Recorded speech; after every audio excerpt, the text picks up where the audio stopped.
Peace, y'all. It's your boy Johnny Fastlane here. So, the Rollin' 60s Neighborhood Crips is a Crip gang that started in LA back in 1976. There's about 1,600 members in the LA area alone and thousands more around the country. And then there's Big U, known as an OG, triple OG, is a prominent leader in the Rollin' 60s. Despite his gang affiliation and his 13-year prison bid in the early 90s, Big U has been a huge advocate of gang intervention.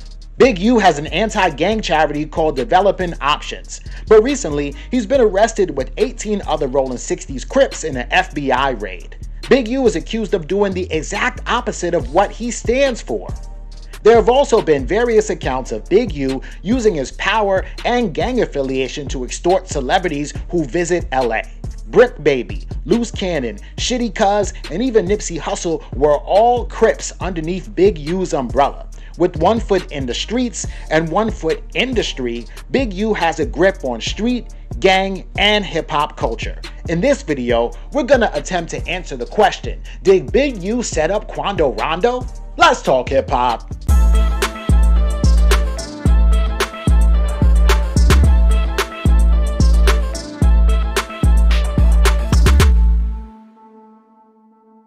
Los Angeles in the 1960s. The streets hummed with an energy.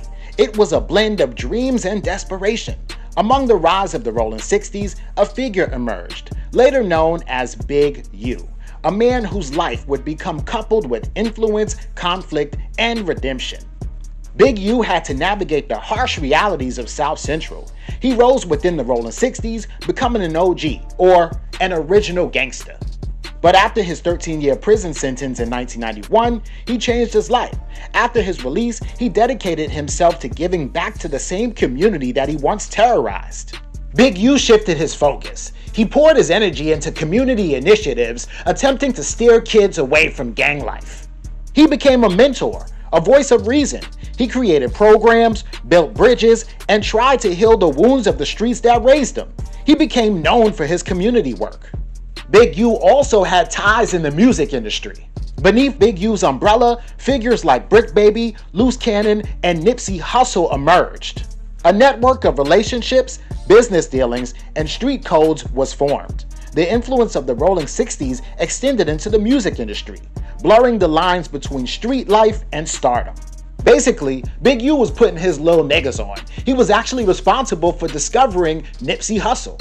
Big U isn't only responsible for putting rappers in the game, he put a few podcasters in the game as well. Luce Cannon is one of those popular podcasters. Luce Cannon gained fame after joining Adam 22's No Jumper podcast. Luce Cannon immediately started calling Big U Big Useless and started tarnishing his good guy persona. This exposed tension within the ranks of the Rollin' 60s. Luce Cannon started to expose the true nature of Big U's position in the gang. It turns out, Big U was allegedly still active and flexing his OG status. Luce Cannon admitted to several crimes during his appearance on different platforms. At the end of the day, it was me and Big Useless in there when it happened.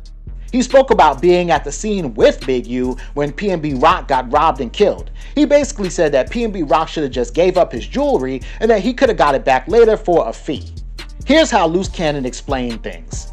Basically, you could deal with Big U one of two ways. Call him when you get to LA, check in, and pay him a fee for protection.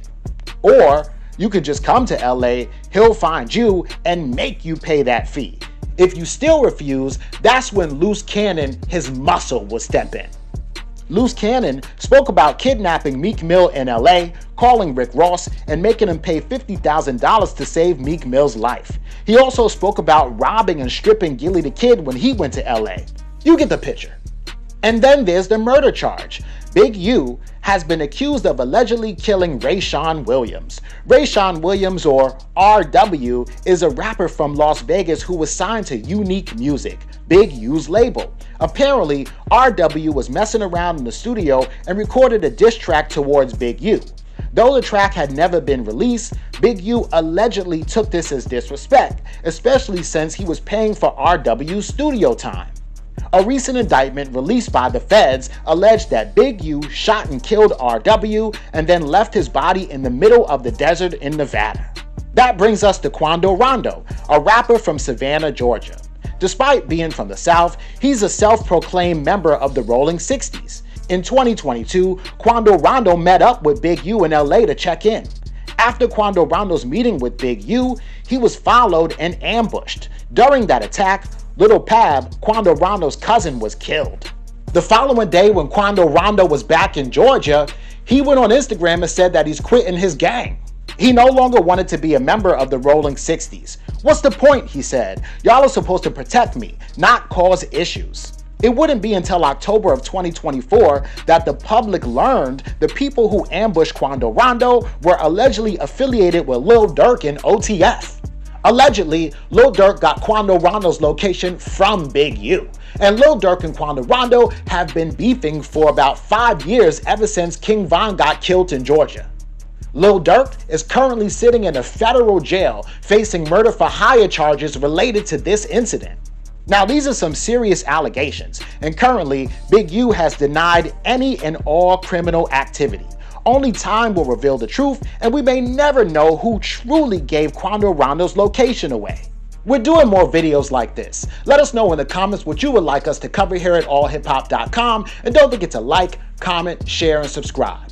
Peace.